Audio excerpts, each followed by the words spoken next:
Social engineering is still the #1 way to hack a company. And when you dig in, you realize that most companies aren't actually using AI.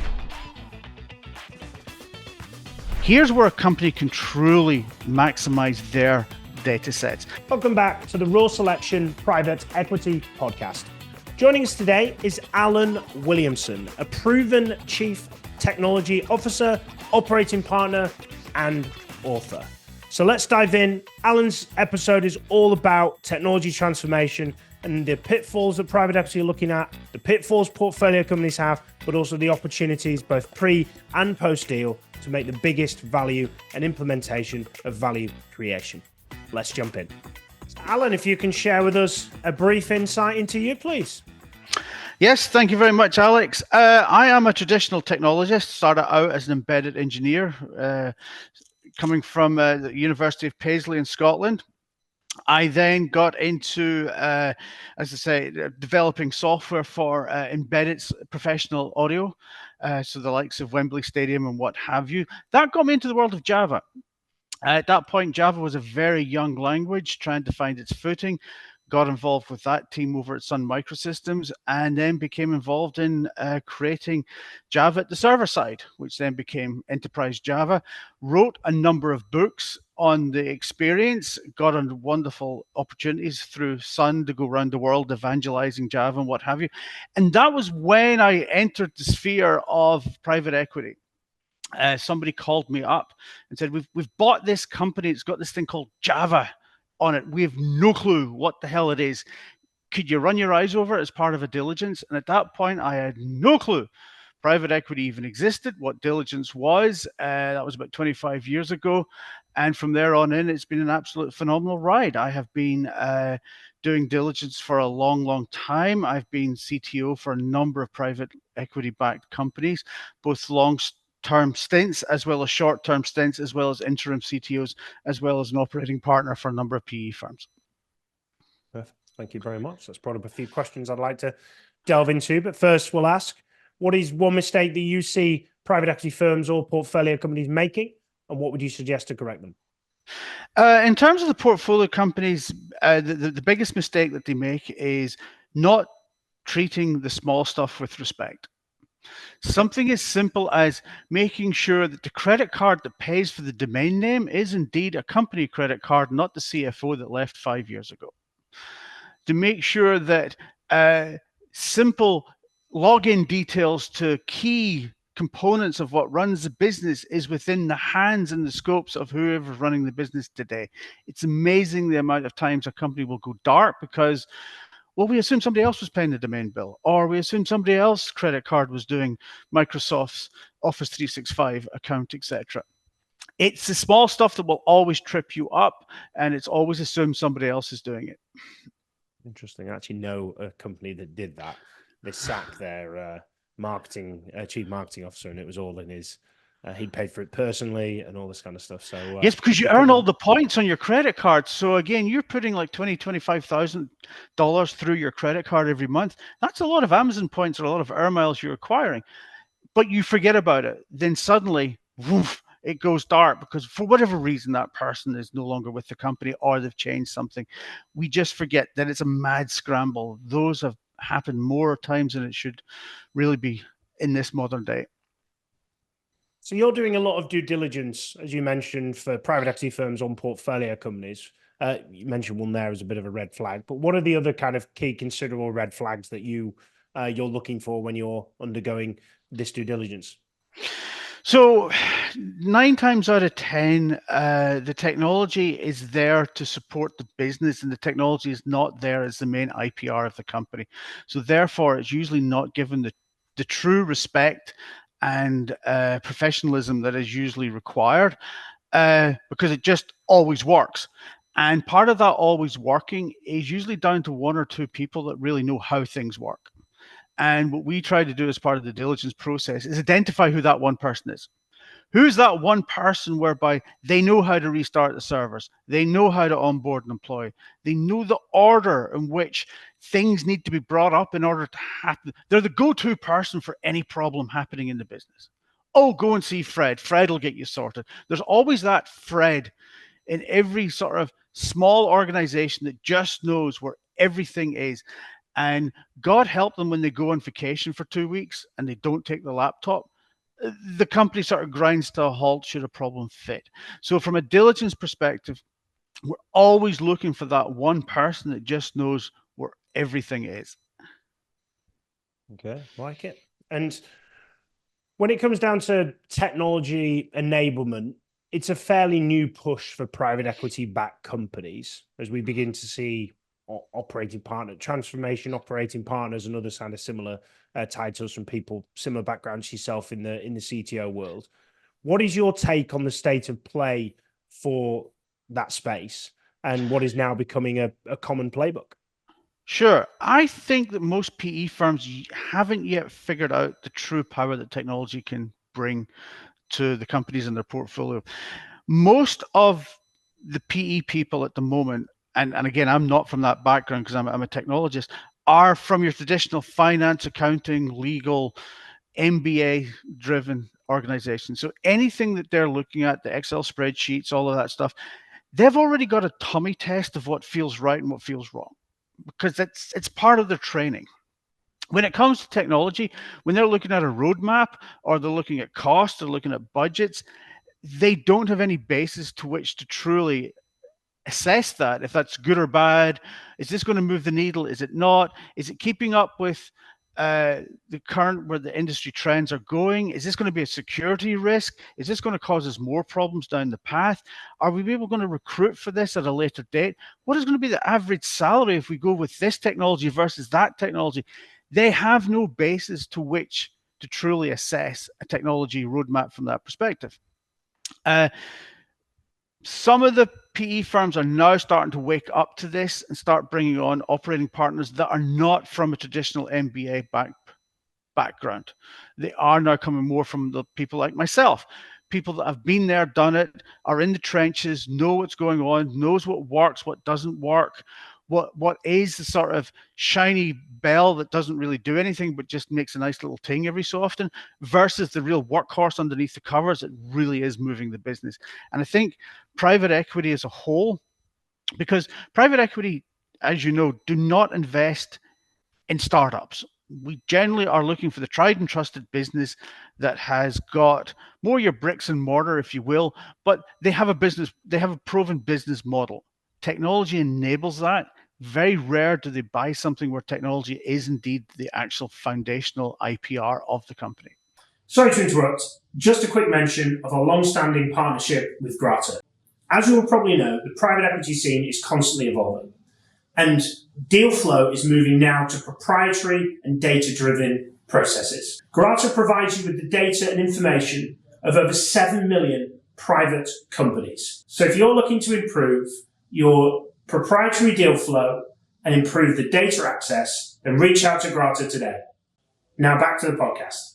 So when you look at those, kind of saying those mistakes and what's kind of playing in that transition, what is a better standard of that process with regards to technology and enablement, technology embracing? What would you say is better for or what would be the gold standard of private equity firms adopting that type of process? So the problem that most PE firms have, particularly if they don't have in-house expertise, is that they'll bring in a consultancy firm that will have all of the sort of, we're PE friendly, we're all of this, and they are. But the reality is they've got their foot on the scale.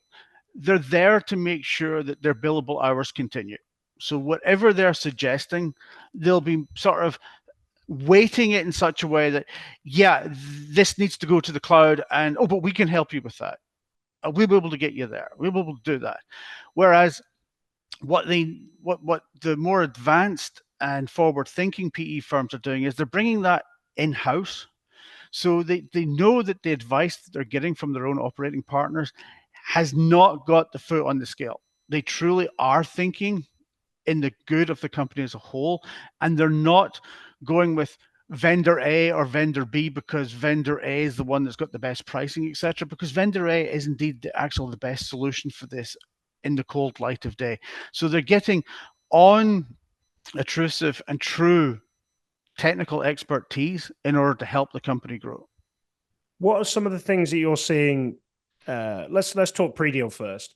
What's some of the things that you're seeing pre-deal that you're flagging or highlighting that a consulting firm would also want to do, but probably extend the hours or whatever you've mentioned there. But what are some of the things that you are looking at pre-deal and seeing as commonality in pre-deal? So from a pre-deal perspective, we're looking at 2 or 3 big things. Most companies will be trading on the fact that they're a long-term business. They have been in the business for many years, so therefore they've got a very strong knowledge of the market space that they're in, which usually equates to, we've got a lot of data. And so from that perspective, we're looking at, okay, you've got a great deal of data, brilliant, X million rows in a database table, etc. But is that your data to sell? Do you actually legally own that data? Is it part of your IPR, or are you just simply being custodians of somebody else's data that you do? And sometimes the firms don't understand the differentiation between those two, and they don't know that in actual fact, this isn't my data. The customer data that I've got is only for use inside of that sort of stuff. So you'd see, for example, yeah, we've got 50,000 email addresses of people in this space. You do, but you don't have a legal right to actually email any person on that list because they didn't sign up for that type of communication. The other one that we're looking at in pre-deal is how secure is your systems? And this is usually more in the sort of the healthcare space, to make sure that you're secure from the perspective of how are you handling the data both internally and externally? Are you compliant with any of the local laws and state laws to which you're operating within? Because, while we call it the United States of America, it really isn't.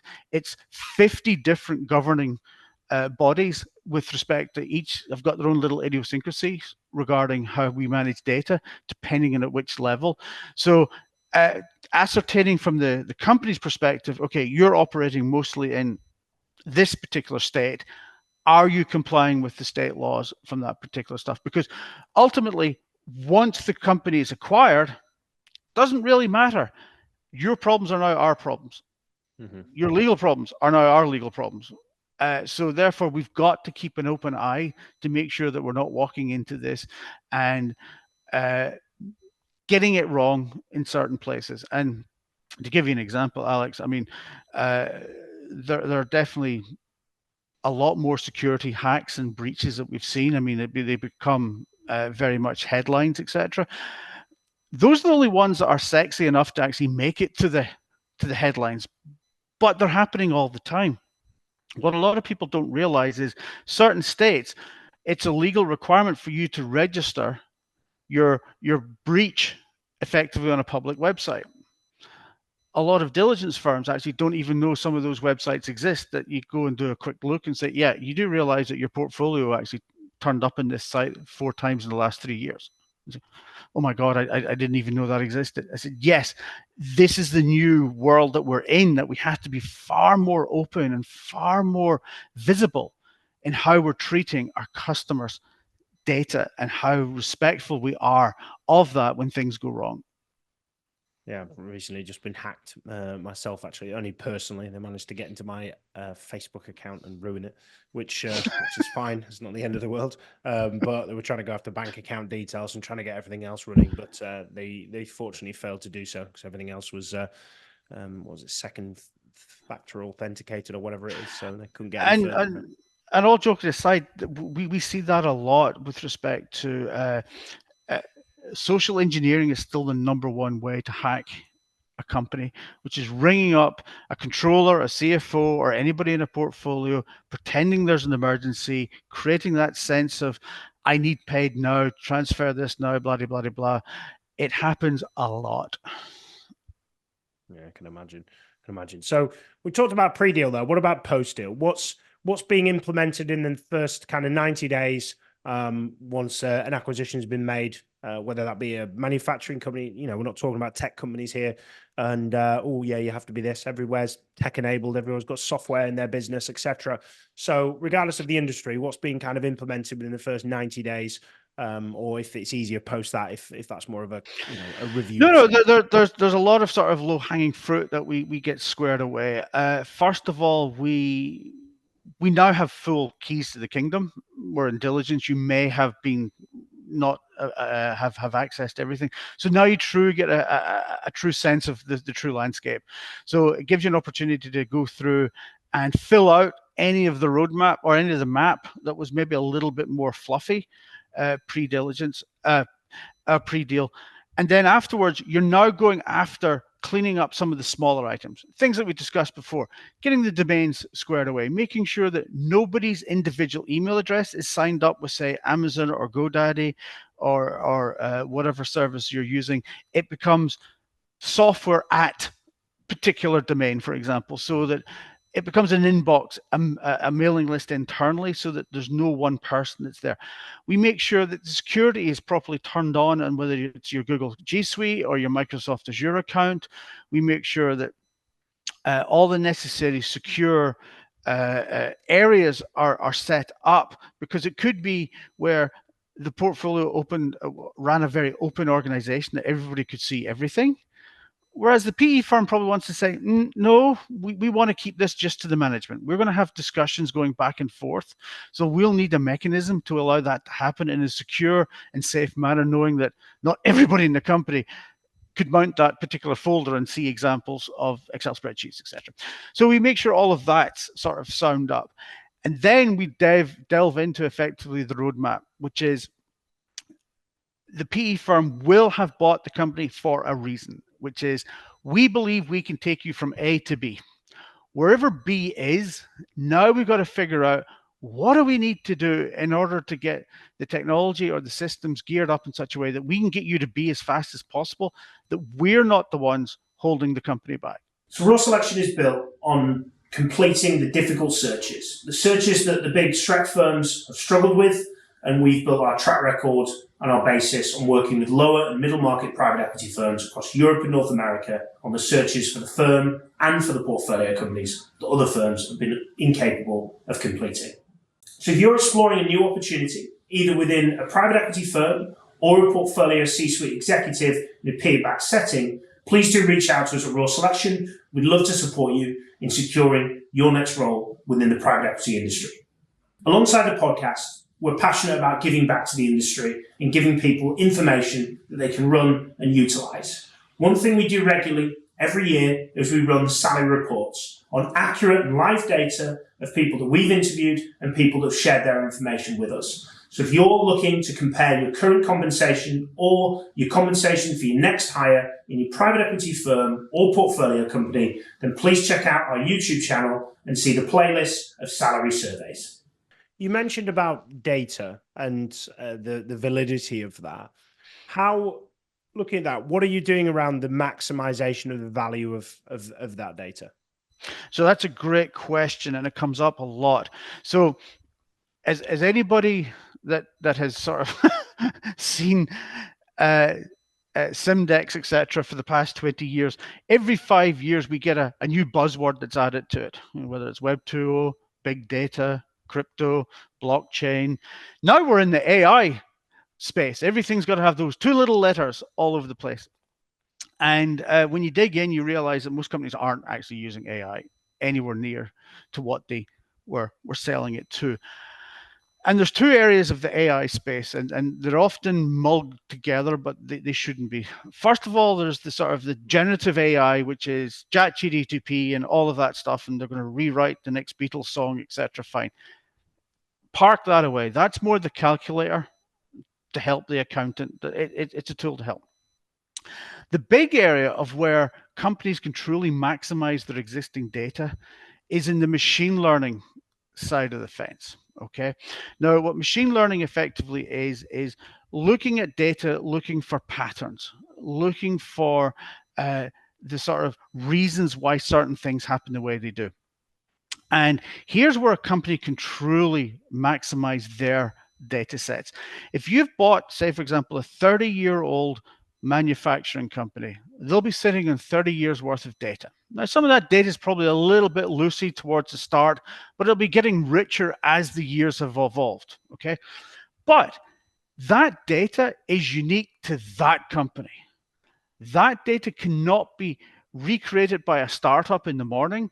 That experience is effectively a tombstone, and tombstone is probably the wrong word, but it's effectively a journal of that company's history. We can now run machine learning algorithms on that data to bubble up insights or bubble up new learnings that possibly we didn't appreciate was already there. And that could be anything from trying to sort of correlate weather patterns, for example, with your sales process. It could be by having that machine learning coming in, you can truly sort of mine for new nuggets in what you would have thought was, well, that's just 20-year-old backup data we never look at anymore. What value could 20 years truly have for us? But there is a lot of data there, and that's where investing in sort of data scientists or people that know machine learning can truly see if there is something lurking there deep within the backups. Appreciate that. So what are your influences, Alan? What do you read? What do you watch? What do you listen to? I know you mentioned books. I know you've written your own books, but what would you recommend that others check out, please? So I'm a big movie fan. So I always believe that life's answers are within the movies. But I read an awful lot of true story books with respect to in the business space, how things were created, all of that stuff.